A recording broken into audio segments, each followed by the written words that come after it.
तो बेटा आज के लेक्चर में हम ओहम लॉ पढ़ेंगे। ठीक है, उसके बाद हम पढ़ेंगे कि ओहमिक और नॉन ओहमिक कंडक्टर क्या होते हैं। बेटा आवाज आ रही है ना सबको? Yes sir. ठीक है, ओहम लॉ हमारे पास है current flowing through a conductor is directly proportional to potential difference across the end provided the physical state such as temperature etc of conductor does not change। अगर हमारे पास कोई एक conductor है, ठीक है, हम मेटालिक कंडक्टर ही कंसीडर कर लेते हैं। अब इसमें से करंट फ्लो होना है, यानी मेटालिक कंडक्टर में जो करंट फ्लो होता है वो फ्री इलेक्ट्रॉन की वजह से होता है। ठीक है,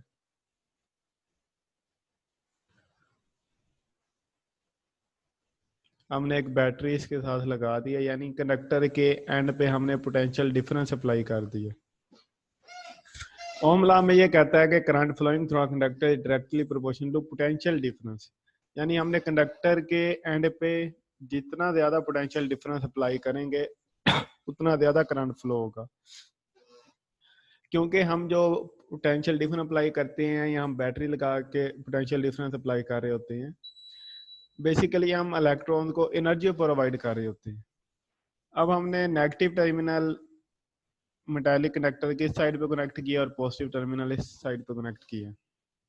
ठीक है, तो पोटेंशियल डिफरेंस जो होगा उसे एनर्जी प्रोवाइड करेगा और इलेक्ट्रॉन फ्लो करेंगे। अब पोटेंशियल डिफरेंस जितना ज्यादा होगा एनर्जी उतनी ज्यादा मिलेगी। पोटेंशियल डिफरेंस ज्यादा होने का मतलब है इधर नेगेटिव चार्ज पड़ेगा, इधर पॉजिटिव चार्ज पड़ेगा, तो इधर से जो उसको पुश करने की फोर्स है वो बढ़ेगी, उधर से अट्रैक्ट करने की फोर्स बढ़ेगी, तो करंट ज्यादा फ्लो होगा। ठीक है, तो हमला ये कहता है कि current is directly proportional to potential difference, I proportional है वी के। पोटेंशियल डिफरेंस जितना ज्यादा होगा करंट उतना ही ज्यादा फ्लो होगा। तो जब प्रोपोर्शनैलिटी का साइन हटाएंगे तो इक्वल आएगा, और साथ हमारे पास आ गया 1/r। 1/r हमारे पास एक कांस्टेंट है, क्योंकि जब भी प्रोपोर्शनैलिटी का साइन हटाते हैं तो साथ एक कांस्टेंट आता है। ठीक है, और इक्वल लगाते हैं, तो 1/r हमारे पास कांस्टेंट है। ठीक है, तो जो r है हमारे पास ये हमें इसे हम कहते हैं रेजिस्टेंस ऑफ द मटेरियल। ठीक है, तो ओहम लॉ की स्टेटमेंट आपने ऐसे लिखनी है, आई प्रोपोर्शनल है वी के, आई इक्वल है 1/r इंटू वी, तो V equal to I R. तो where R is the constant of proportionality and called resistance of the conductor. तो ये शॉर्ट क्वेश्चन के तौर पे आपने करने हैं। ठीक है, और वैसे ही आते हैं। उसके बाद हमारे पास है रेजिस्टेंस क्या है। Opposition to flow of charge through a conductor is called electrical resistance.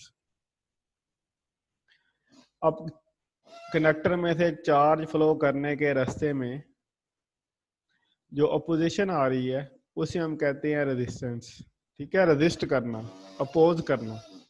ठीक है, तो वहां से निकला है रेजिस्टेंस के चार्ज के फ्लो करने के रास्ते में जो अपोजिशन आती है उसे हम रेजिस्टेंस कहते हैं। और जो रेजिस्टेंस है उसका यूनिट हमारे पास है ओहम, क्योंकि ये कांस्टेंट जो है ये ओहम लॉ से है, ओहम ने बताया था, इसलिए इसका जो यूनिट है वो ओहम है। ठीक है, तो ऐसा unit of resistance is ohm.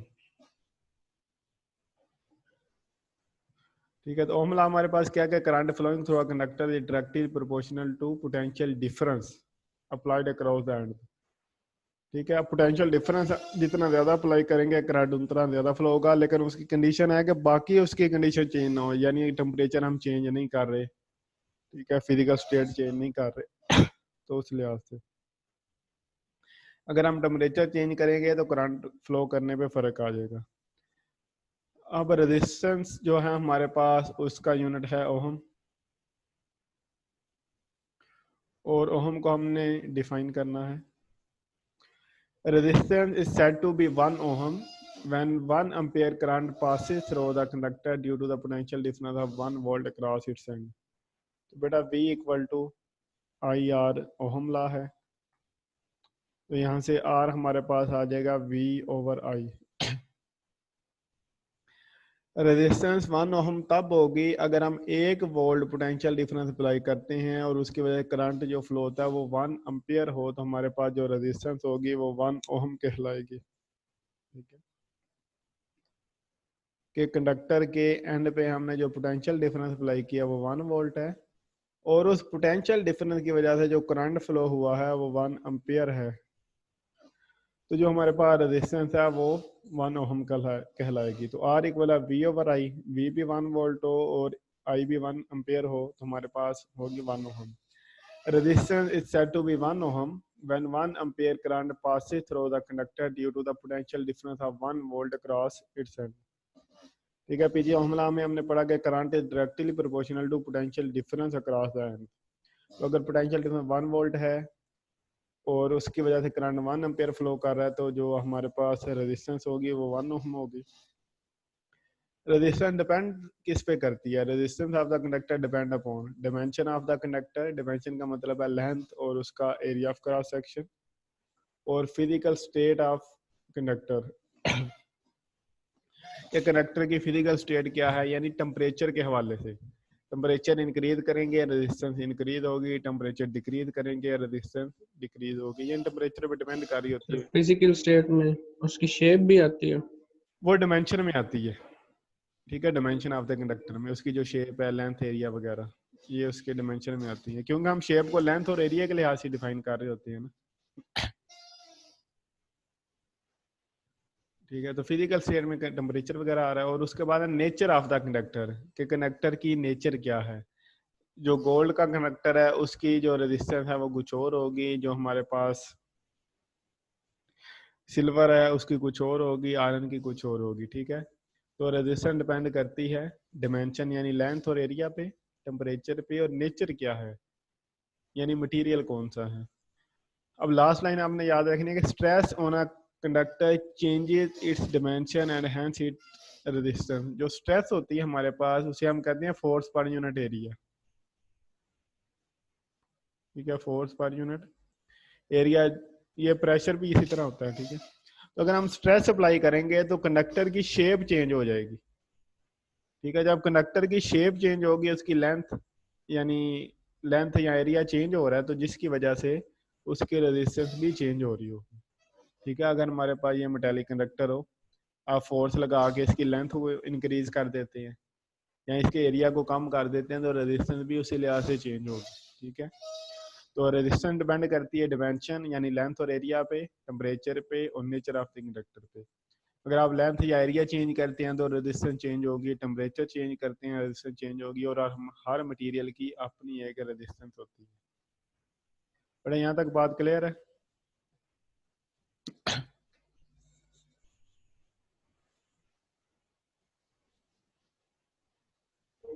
Yes sir. Ohm law क्या है कि किसी भी मेटालिक कंडक्टर में जो करंट फ्लो हो रहा है वो पोटेंशियल डिफरेंस के डायरेक्टली प्रोपोर्शनल है।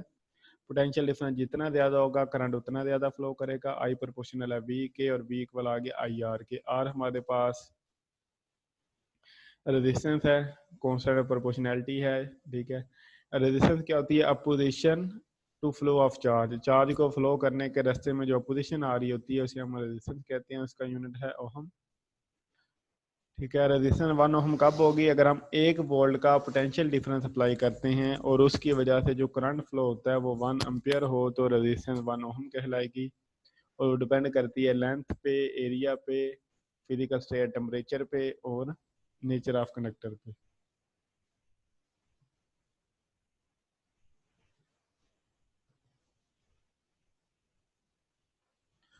उसके बाद हमारे पास है ohmic and non ohmic conductor. ठीक है, और उसके बाद हम पढ़ेंगे series combination of resistor and capacitor और parallel combination of resistor and capacitor. बेटा ये लेक्चर नंबर 23 की स्लाइड नजर आ रही है ना स्क्रीन पे? Yes sir. ठीक है,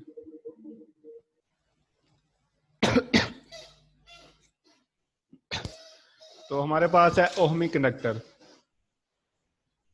A conductor which obeys Ohm's law is called ohmic conductor। ऐसा कंडक्टर जो ओहम लॉ को ओबे करता है ओहमिक कंडक्टर कहलाता है। ओहम लॉ हमारे पास था V इक्वल है आई आर के।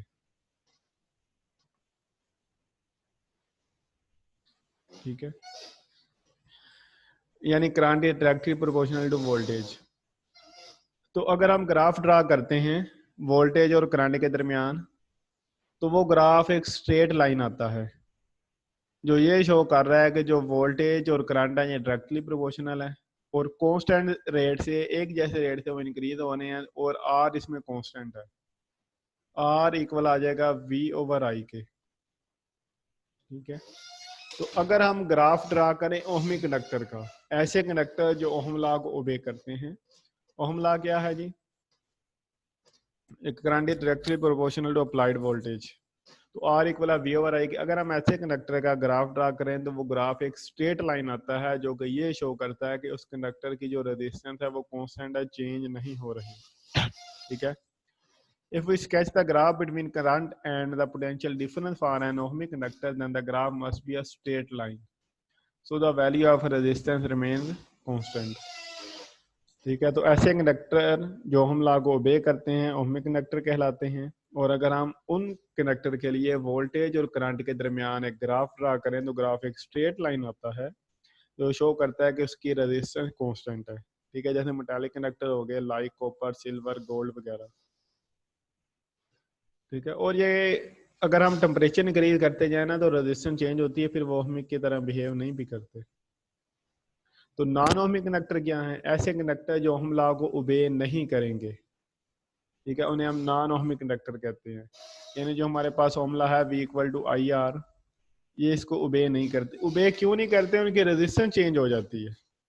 ठीक है, वैसे करंट और वोल्टेज डायरेक्टली प्रोपोर्शनल हैं और आर कांस्टेंट होता है, लेकिन ऐसे कंडक्टर में होता क्या है कि जब टाइम के साथ साथ जो रेजिस्टेंस होती है वो चेंज हो जाती है, जिसकी वजह से वो ओहम लॉ को ओबे नहीं करते और उन्हें हम नॉन ओहमिक कंडक्टर कहते हैं।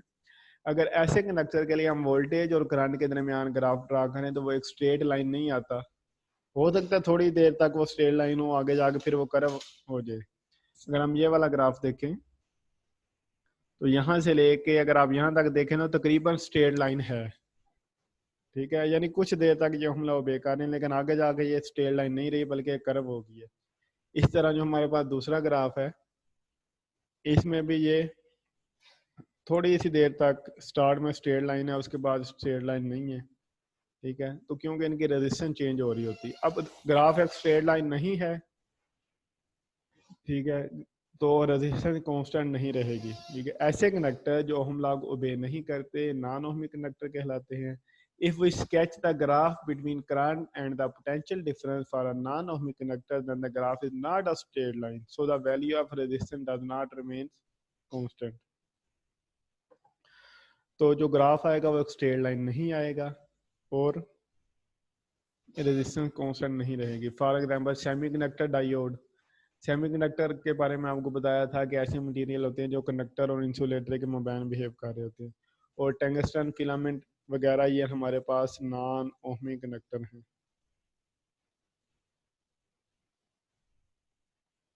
बेटा इस बात की समझ आ गई कि नॉन ओहमिक क्या होते हैं? Yes sir.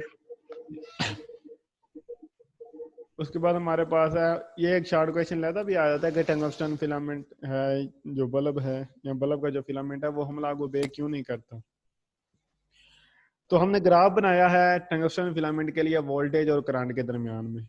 तो आप ग्राफ देख सकते हैं कि काफी देर तक ये स्ट्रेट लाइन रहा है, उसके बाद ये स्ट्रेट लाइन नहीं हुआ बल्कि ये कर्व हो गया।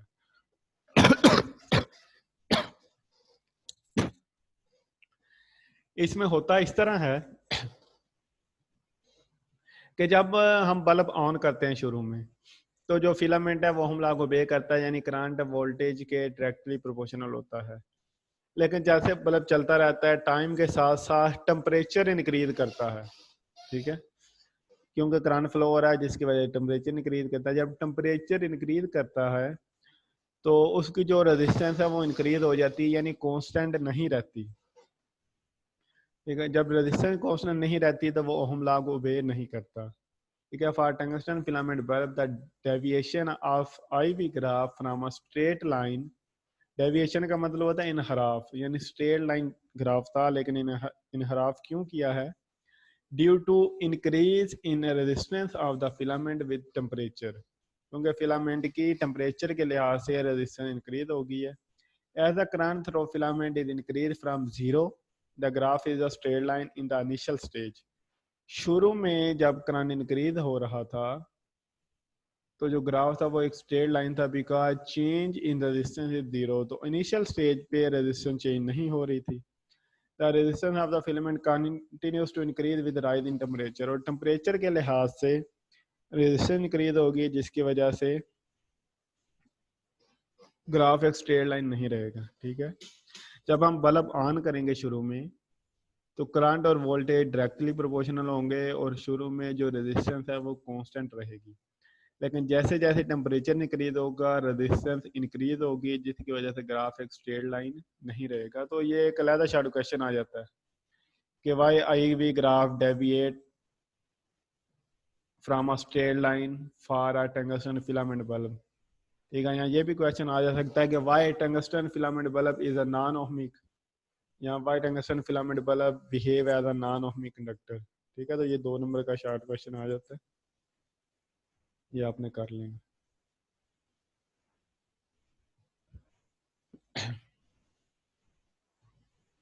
सर इस तरह तो हर चीज का टेम्परेचर राइज हो जाता है हाँ जी, जब भी थोड़ी देर के लिए यूज होती है। इसलिए तो आपको मैंने बताया कि जो हमने ओहमिक कंडक्टर भी पढ़े हैं ना, ये आइडियल केस में या इनिशियल स्टेज पे ये रहते हैं ओहमिक कंडक्टर, एक टाइम के बाद वो भी as a non ohmic behave करते हैं। ठीक है, क्योंकि रेजिस्टेंस हर किसी की इंक्रीज होती है, कोई भी मतलब ऐसा हमारे पास मटेरियल नहीं है जिसके रेजिस्टेंस कांस्टेंट रहे। क्योंकि जैसे जैसे हमने लास्ट टाइम भी पढ़ा था इफेक्ट ऑफ करंट में, जिसमें हीटिंग इफेक्ट था कि जैसे जैसे करंट फ्लो करता है, जो इलेक्ट्रॉन है वो एटम से टकराते हैं। जब एटम से टकराते हैं तो उनकी एनर्जी इंक्रीज होती है, जिसकी वजह से कोलिजन इंक्रीज होती है, रेजिस्टेंस इंक्रीज हो जाती है। ठीक है, तो फॉर अ सेमीकंडक्टर डायोड ये ग्राफ बना हुआ है हमारे सामने।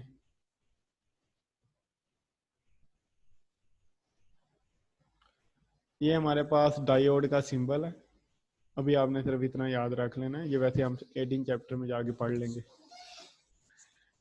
ठीक है, और ये ग्राफ हमारे पास है जब हम वोल्टेज इंक्रीज करते हैं। तो देखिए शुरू में ग्राफ थोड़ा स्ट्रेट लाइन है, उसके बाद ये ऊपर को जा रहा है, यानी स्ट्रेट लाइन नहीं रहा। उसके बाद अगर हम वोल्टेज डिक्रीज करें तो भी इसी तरह का बिहेव होता है इसका। ठीक है, ये डायोड के लिए ग्राफ है। अगर याद रह जाए तो इतना ही सा आपने याद कर लेना है, क्योंकि बाद का एमसीक्यूज भी आ जाता है। ग्राफ दिया होता है कि ये किसका है, डायोड का है या सेमीकंडक्टर का है या उसका है टंगस्टन फिलामेंट का है। ठीक है, तो ये ग्राफ आपके ध्यान में होना चाहिए कि ये वाला ग्राफ आपके पास टंगस्टन फिलामेंट के लिए ये ऊपर को जाके थोड़ा सा नीचे को कर्व होगा, और ये जो ग्राफ है हमारे पास ये डायोड का है जो ऊपर को जा रहा है डायरेक्ट। ये रिवर्स कैसे होता है?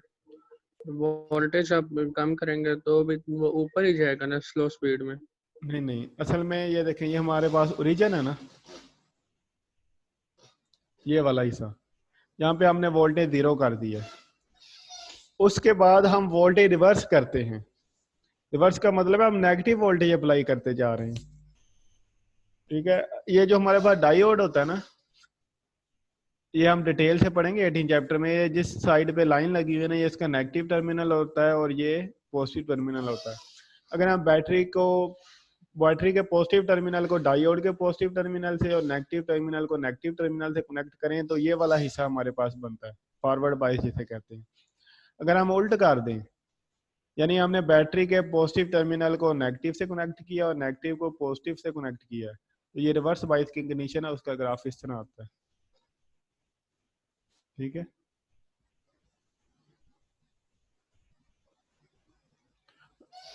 Yes sir. ठीक है, बस सर डिटेल मोटर में भी ऐसे ही होता है। किसमें? सर जो छोटी मोटर होती है ये जो हम वो गाड़ियों वगैरह में यूज होती है। बैटरी पे, यस सर जो बैटरी पे चलती है। नहीं, उसका हिसाब इस तरह नहीं होता। हम वो मतलब हम रिवर्स कर देते हैं। ठीक है, और बाद का ना, यानी जो मोटर होती है उनकी डायरेक्शन चेंज हो जाती है, यानी उनकी रोटेशन की यस सर। डायरेक्शन चेंज हो सकती है। Yes sir.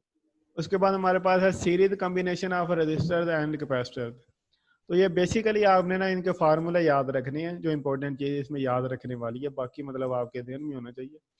लेकिन इनमें सिर्फ जो बेसिक चीज़ है वो आपका फार्मूला है।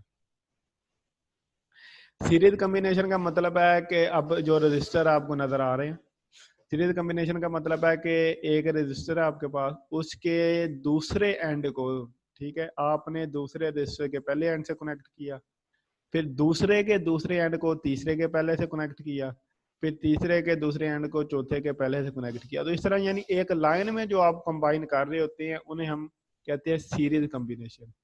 इस तरह हमारे पास कैपेसिटर भी है कि एक कैपेसिटर को दूसरे से, दूसरे को तीसरे से एक लाइन में हमने कनेक्ट कर दिया तो हमारे पास सीरीज कम्बिनेशन बन जाती है। इसमें हमारे पास पहले रजिस्टर की रेजिस्टेंस R1 है, दूसरे की R2, तीसरे की R3, चौथे की R4। तो जो कनेक्ट करने के बाद कंबाइन इफेक्ट आएगा वो इक्वल होता है R equal R1 plus R2 plus R3 plus R4। यानी अगर हमने एक से ज्यादा रेजिस्टेंसेज सीरीज में कनेक्ट की हुई हैं तो उनकी जो इक्विवेलेंट रेजिस्टेंस आएगी वो चारों को जमा करने से आ जाएगी। सिंपल आपने ऐड कर देना कि अगर R1 आपके पास 10 ओम है, R2 आपके पास 15 है, R3 5 है, R4 55 है, तो अगर आपने इक्विवेलेंट निकालनी है तो सबको जमा करेंगे, इक्विवेलेंट रेजिस्टेंस आ जाएगी। लेकिन अगर आपने कैपेसिटर को सीरीज में कनेक्ट किया हुआ है तो पहले की कैपेसिटेंस C1 है, दूसरे की C2 है, तीसरे की C3 है, तो इक्विवेलेंस जो आएगी 1/C इक्वल है 1/C1 plus 1/C2 plus 1/C3। यानी इन सब को आप ऐड करने के बाद, ठीक है, इसी तरह फिर रेसिप्रोकल लेते हैं तो C आपने फाइनल फाइंड करनी होती है। ठीक है, तो ये फार्मूला आपने याद रखना है। अगर रजिस्टर सीरीज में कनेक्ट है तो उनका जो इक्विवेलेंट रेजिस्टेंस आती है वो सिंपल जमा करने से आ जाएगी सबको। अगर आपके पास 10 रेजिस्टेंस है तो R1 प्लस R2 सोन R10 तक जाएंगे, n रेजिस्टेंस है तो n तक आप जमा कर लेंगे। इस तरह जो आपके पास कैपेसिटर है अगर वो सीरीज में है तो उसकी फिर 1/C के साथ आएगी, 1/C इक्वल है 1/C1 plus 1/C2 plus 1/C3। इस तरह जितने भी होंगे आप ऐड करके एंड पे आप C निकाल लेंगे। ठीक है, तो मेन ये आपने फार्मूला याद रखना है। ठीक है कि अगर रजिस्टर सीरीज में है तो सिंपल जमा करना है, अगर कैपेसिटर सीरीज में है तो 1/C के साथ होते हैं। इस तरह जो हमारे पास पैरेलल कम्बिनेशन है, पैरेलल कम्बिनेशन क्या है कि आप तमाम रजिस्टर के जो राइट एंड है उनको आपस में कनेक्ट करेंगे।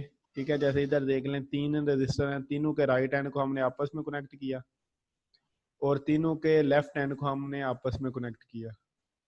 ठीक है, यानी एक साइड वाले एंड इकट्ठे हमने कनेक्ट करने हैं, दूसरी साइड वाले एंड इकट्ठे कनेक्ट करने हैं, तो ये हमारे पास पैरेलल कम्बिनेशन बनता है। इस तरह हम कैपेसिटर को भी देख लें कि सब के राइट जो एंड है वो इकट्ठे कनेक्ट हैं, लेफ्ट एंड आपस में इकट्ठे कनेक्ट हैं। ठीक है, तो अगर हमारे पास पैरेलल कम्बिनेशन है तो जो रेजिस्टेंस के लिहाज से है वो 1 के साथ आएगा, 1/R इक्वल है 1/R1 plus 1/R2 plus 1/R3। और अगर कैपेसिटर पैरेलल कम्बिनेशन में है तो वो सिंपल ऐड होंगे। ठीक है, C इक्वल आ जाएगा C1 plus C2 plus C3 सोन जितने भी होंगे। तो मेन फार्मूला आपने याद रखना है कि अगर रजिस्टर सीरीज में है तो सिंपल ऐड होंगे, कैपेसिटर 1 के साथ होंगे, और अगर पैरेलल कम्बिनेशन में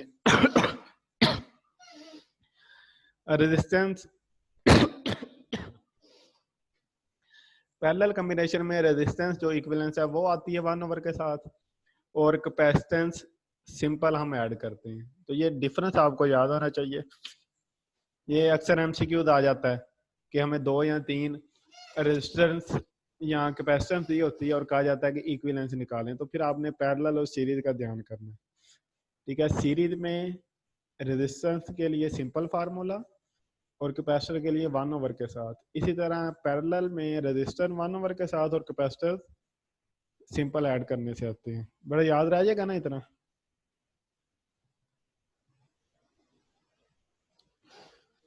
यस सर। अभी एक छोटी सी एग्जांपल कर लेते हैं। मैं आपको कहता हूं कि जी R1 हमारे पास है, R1 हमारे पास है 10 और R2 हमारे पास है 15। हमने, और ये पैरेलल कम्बिनेशन है। ठीक है, तो हमने इक्विवेलेंस फाइंड करनी है तो वो आता है 1/RE इक्वल है 1/R1 प्लस 1/R2, ये आ जाएगा 1/10 प्लस 1/15। अब हमने एलसीएम लेना है, या आप कैलकुलेटर से डायरेक्ट भी ऐड कर सकते हैं। तो अगर मैं एलसीएम ले तो नीचे आ जाएगा 13, इधर आ जाएगा 3, इधर प्लस आ जाएगा 2, यानी 5/30 का मतलब है 1/6। ठीक है, तो यानी 1/RE हमारे पास आ गया 1/6। तो यहाँ से हम रेसिप्रोकल लें तो RE हमारे पास आ जाएगा 6 के इक्वल। ठीक है, तो इस तरह हमने इक्विवेलेंट रेजिस्टेंस निकालनी है। तो एमसीक्यू आ जाए तो कर लेंगे ना? Yes sir. ठीक है, तो बस ये आपने फार्मूला याद रखने। अब इधर देखें जरा, अब पैरेलल कॉम्बिनेशन था, R1 10 थी, R2 15 है, लेकिन इक्विवेलेंस उन दोनों से भी कम आई है। ठीक है, तो इसका मतलब अगर हम रेजिस्टेंस को पैरेलल कॉम्बिनेशन में ज्वाइन करेंगे तो उनकी जो रेजिस्टेंस है वो कम हो जाएगी, इंक्रीज नहीं होगी। अगर हम सीरीज में ऐड करेंगे तो 10 + 15 सिंपल क्या हो जाएगा 25। यानी सीरीज में रेजिस्टेंस इंक्रीज होगी लेकिन पैरेलल में रेजिस्टेंस डिक्रीज होगी। ठीक है, ये आपने याद रखना है। और एक जो मेन बात आपने याद रख लेनी है कि अगर हमने सीरीज में कनेक्ट की हुई है रेजिस्टेंस वगैरह, तो जो वोल्टेज है वो चेंज होगा लेकिन करंट सब के लिए सेम होगा। यानी जितना करंट R1 से पास हो रहा है उतना R2 से होगा, उतना ही R3 से, उतना ही R4 से, यानी करंट एक जैसा गुजरेगा सब में से। लेकिन वोल्टेज डिफरेंस हो गया, V1 V2 V3 सारे डिफरेंट है। और अगर हम पैरेलल कनेक्ट किए हुए हैं, ठीक है, तो पैरेलल में वोल्टेज एक जैसे होंगे R2 R3 R1 में से, लेकिन जो करंट होगा वो डिफरेंट होगा। ठीक है, तो सीरीज में करंट सेम रहता है, वोल्टेज चेंज होते हैं। पैरेलल में वोल्टेज सेम रहती है, करंट चेंज हो रहा होता है। क्लियर है बात बेटा? Yes sir. ठीक है बेटा, अगली क्लास का टाइम हो गया। ओके, अल्लाह हाफिज। तो टेस्ट मैं आपको ग्रुप में बता दूंगा कितना, तो फिर आपने तैयार कर लेना है, परसों टेस्ट होगा आपका। ठीक है, यस सर। ओके, अल्लाह हाफिज। अल्लाह हाफिज।